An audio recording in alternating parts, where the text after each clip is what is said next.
What is up, everyone? Welcome back to the channel. Today, we are diving into some absolutely wild stories. We have got a friend who destroyed a borrowed dress and refused to pay up, a mother-in-law dealing with some serious coffee entitlement, and a wedding horror story that honestly made my jaw drop. If you enjoy these stories, don't forget to hit that like button and let's get right into the drama. Our first story comes from the Am I Overreacting subreddit. It is titled, I charged my friend $90 after she altered the dress I lent her. Am I overreacting? Original post. I, a 24-year-old female, have a friend, 23 female, who came to me a month ago asking to borrow a blue bridesmaid's dress. I was a bridesmaid for a wedding with a blue theme, not too long ago, so I lent her the dress I used. She was a really good friend, so I didn't really mind helping her out. After I handed her the dress, she texted me thanking me, and I have not really heard from her since. Anyway, the wedding happened, and a week later, she came to return the dress she borrowed. When she came over, I asked her how the wedding went and whether or not the dress was comfortable. That is when she admitted that she had it altered to fit her better since she was, quote, smaller than me, and that she liked it more snug. I was shocked, gagged, confused. I do not even know how to feel about it. She didn't even ask my permission to have it altered. Also, isn't it common etiquette to return borrowed things in the same condition you received them? Also, she could have just asked. Anyway, we had a conversation about how I didn't really appreciate what she did. She apologized and flat out said I can still have it readjusted if I wanted to wear it again, and that she was willing to pay for it. I told her I wasn't sure it would work since she basically shrunk my dress. Then she suggested I sell the dress, so I asked her to buy it since she took it upon herself to have it altered without my permission. She asked how much, and when I told her it was $90, she straight up told me it was too much, that she wasn't willing to pay that much for a dress that has been used. I feel like it is a reasonable price as I bought it for almost $120. Also, it is a cute dress that I intend on wearing again. Am I overreacting for doing what I did? Is my reaction valid? Let's see what the top comments had to say before we get to the update. One comment says, not overreacting. My grandma used to say borrowed is related to gifted and learned the hard way that it is true. I honestly can't believe the audacity to alter the dress. A true friend would have told you, hey, original poster, thank you, but it's a little big for me, instead of basically making sure you will never be able to wear it again. Another person wrote, seamstress here. Being able to restore the dress to your size will depend on how the dress was altered to begin with. If the tailor was able to preserve the extra fabric, then it may just be a question of redoing the seams. Ironically, the cost to restore the dress will probably be around $90. And luckily, we have an update. Hi, thank you for the comments and messages. Every one of them has been extremely kind and helpful. Re of all, I want to address the people saying the original post was made to promote the dress. I literally just wanted to know if there was any chance it could be re-altered because my friend was only willing to pay for re-alteration. Promoting the dress would benefit me in no way whatsoever. Now on that matter, I have spoken to dressmakers, tailors, and dress experts, and they all said that the dress cannot be re-altered to its original size and form since it is made of satin. I even went to the actual shop where my friend had it altered, but they also said there was nothing they could do. Anyway, my former friend still refused to pay me and is still being a shitty person. Plus, she had the nerve to ask me to just give it to her or sell it to her at a lower price, and it got me wondering if that was her motive all along. She probably knew the dress cannot be re-altered, I don't know. After all that, I decided to just cut her off and take the high road. I honestly don't have the time or energy to chase her down for $90. I know I can buy another cute dress with the $90, but I would have paid triple that to never ever speak to her or see her again. I ended up giving the dress to my roommate who isn't a shitty friend. And thankfully, it fits her perfectly with some minor adjustments on the sides maybe. So at least the dress didn't completely go to waste. Sorry if this isn't the dramatic update some of you wanted. I know a lot of you were hoping I would take her to small claims court. But I'm choosing peace. If anything happens, I will update. But for my sake, I hope that she stays the fuck away from me. Okay, first of all, who alters a borrowed dress? That is actually insane behavior. If it doesn't fit, you don't wear it or you ask the owner first. The fact that she refused to pay the $90 just proves she's not a real friend. Honestly, the original poster made the right call giving it to the roommate. It is a small price to pay to get a toxic person out of your life. Good riddance.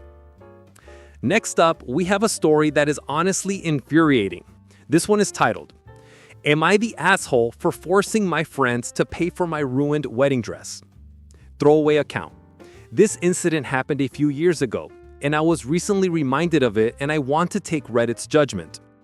So a few years ago, me and Gan, my then fiance, got engaged. We are both gay and female, so it was a lesbian marriage. We had tons of fun planning the wedding and especially choosing the wedding dresses. Gan chose a beautiful dress in white, and I chose a gorgeous dress in sky blue. Me and Gan have a mutual friend who I'm going to call S. When we told S about our engagement, he seemed weird, but I just shrugged it off. Fast forward to the day of the wedding, I wake up and I find out both me and Gan's wedding dresses are missing. We both immediately start to look for them. I text S to ask him if he had seen our wedding dresses. Here's basically how our conversation went. Me: have you seen mine and Gan's wedding dresses? S: gay people should not get married. I press a little further and S admits that he, along with M, Gan's little sister, stole and destroyed our dresses. Me: I'm sending you a bill for $5,000, the cost of both our wedding dresses combined, so we can buy them again. If you and M don't pay that, then I and N are taking you both to court. Me and N both started crying then because we didn't know what to do. We then decided to wear another fancy dress we have, though the whole day was basically ruined. After the wedding, S&M surprisingly paid us, and me and N go no contact with them. After we went no contact, another mutual friend of ours said we should not have forced S&M to pay because it was not like we were going to get our wedding dresses back. Well, the thing is, me and N wanted to buy our wedding dresses again as a keepsake because they were really pretty. But I'm still conflicted on whether or not we should have asked for $5,000. Am I the asshole? Let's look at the edits and comments because there's some crazy context here. Edit 2 says, OMG, this post is the first one on the front page, and we did report them to the police but chose not to press charges. And they cut up our dresses and threw them away. That is how they destroyed them. They did not sell the dresses. One comment says, not the asshole. I don't understand your mutual friend at all. Should M and S decide to steal your jewelry worth 5,000 euros, there would have been no discussion whatsoever about the reimbursement. They stole your stuff, they have to return it or pay you an equivalent value. Another reads, not the asshole. Not only for cutting them out, but for making them pay for destroying property. That's what they did. They destroyed $5,000 worth of property. Even millionaires would take them to court, might even get them charged with destruction of property, which you did not do, so you definitely were not in the wrong. This story makes my blood boil. The fact that the mutual friend said you shouldn't have made them pay, cut that friend off too.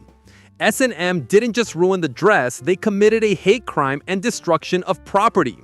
$5,000 is a lot of money, but it doesn't even cover the emotional damage of ruining your wedding day. The original poster was actually too nice by not pressing charges. Let's switch gears to some family drama. This one is, am I the asshole for not making my daughter-in-law coffee and telling her I am not a barista? My son and daughter-in-law Emily are staying in our home probably for the next month due to water damage in their home. The company is fixing the damage, but the flooring was damaged, so it's not very livable right now. They have only been here less than a week, and I am having an issue. I work nights. I come back home around 6:30 a.m. and then go to bed. My husband is usually up, so I make him a coffee or breakfast before I turn in. Just something I like to do, more quality time before he heads to work. I asked my son and Emily if they would also like coffee or breakfast before they go to work. They said no to food, but yes to coffee. That was easy, and I just made 2 extra cups. I asked them to tell me if they want me to change how to make their coffee. I thought they would just tell me use this cream or if they had a preference on blend. Emily texted me last night and said she left instructions for the coffee. This morning I came home to very detailed instructions on how to make a complex coffee. It was like a Starbucks drink. She wanted foamed milk on top, different syrups, a specific coffee bean ground fresh, and a different brewing method. We have a drip coffee machine. Most of the stuff was on the counter. I decided I wasn't doing that and just made the normal coffee. Emily wasn't happy, and we got into an argument before she went to work. I basically told her I am not a Starbucks barista and I am not going through all that. She told me I shouldn't have offered in the first place if I wouldn't make the coffee to her liking. We left on a sour note. I have been getting texts from my son about not being hospitable, so I am having trouble sleeping at the moment. Should I just make the coffee? Let's see what the internet thinks about this one. One user wrote, "If your son's doubling down like that, sounds like it's time for he and his entitled wife to seek new accommodations." Another said, "It's asinine. My brother-in-law is a coffee snob, and when he came to stay with us, he literally went out and bought a freaking $20 French press and a bag of quality beans and offered to make coffee for me every morning." And finally, sounds like the son should learn how to barista. The gall of telling people who are putting a roof over your heads that they're not being hospitable because they're not making six-step coffee in the morning. Okay, listen, if someone is letting you live in their house rent-free because your house is flooded and they offer you coffee at 6:30 in the morning after they just worked the night shift, you drink the coffee and you say thank you. You do not leave a list of instructions for a latte with foam and syrups. That is peak entitlement. The son calling his mom inhospitable is the worst part. She needs her sleep. Make your own coffee, Emily. And for our final story, we have some dog drama. Am I the asshole for telling my aunt and cousins exactly why I kenneled one of my dogs? Happy Thanksgiving to my fellow Americans. Happy Thursday to everyone else. Now on to the post. I, a 26-year-old female, are currently getting passive-aggressive remarks from my aunt, 48 female, and sad remarks from my two younger cousins, 12 female and 10 female, because I have my 1-year-old Labrador Malinois mix kenneled out on the property instead of having him at the house. The kennel is a 10 by 20 foot indoor-outdoor hunting kennel that is temp controlled and has a camera inside for me to check on him. As I said above, he is a 1-year-old Labrador Malinois mix who is currently entering his teenage phase. He isn't dangerous in an aggressive sense, but he does play way too rough for him to safely play with my cousins. They are the other reason why he is currently kenneled. My aunt never taught them proper manners around dogs. They think that they are entitled to pet, play with, and so on with any dog they come across. It's even worse with family dogs. I've had to intervene so many times to keep them from getting bit. When they got here about 2 hours ago, the girls immediately headed for my service dog before I redirected him to his placemat, which I have finally gotten into their heads means that to not touch him. Once that plan was thwarted, the girls started telling me to bring Octavian, the Labrador Malinois, out for them to play with. I told them that because I couldn't watch them play to make sure everyone was playing nicely and not being mean, I kenneled Octavian in his hunting kennel. My aunt sent the girls outside to play baseball and rounded on me asking exactly what I meant by watching them play and if Octavian was dangerous now. So I told her exactly what I said above. Octavian is in his teenage phase and pushing boundaries when it comes to play. The girls don't know how to read dog body language and don't have good manners around dogs. I'm not having this Thanksgiving end in an ER visit and a sheriff report because something happened. My aunt didn't say anything directly to me after that, but ever since she has been making remarks to the girls like, "Genetically demonic doesn't think y'all know how to play with the dog, so she's not letting y'all be around either dog." My mom says that I should have just said Octavian was being naughty and left it at that, but I don't think I said or did anything wrong. I've also explained to the girls what I meant in a nicer way without blaming them because they're still young kids, but they keep trying to give me reasons why I should just let them for a minute.